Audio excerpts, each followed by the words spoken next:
Do besimtarë dhe vëllezër dhe motra, secili prej nesh duhet ta marrë në llogari veten e tij.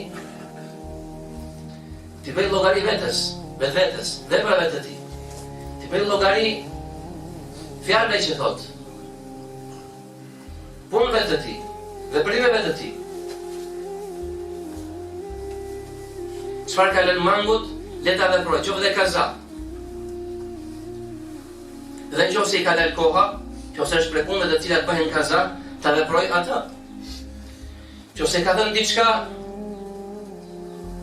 jo të duhur, të pendohet tek Allahu subhanahu, të bëj një vepër, një sadaka, diçka tjetër, e cila i kryen shpagimin. Të pendohet me sinqeritet tek Allahu subhanahu wa ta'ala. Sepse jeta e njeriut është e përbërë nga ditët, nga vitet, nga muajt, nga javët. Çdo ditë e cila shkon nuk kthehet. Çdo ditë e cila shkon na afron tek vdekja dhe exheli. Sa më shumë që mosha shkon, shtyhet, ecën përpara, i afrohemi vdekjes.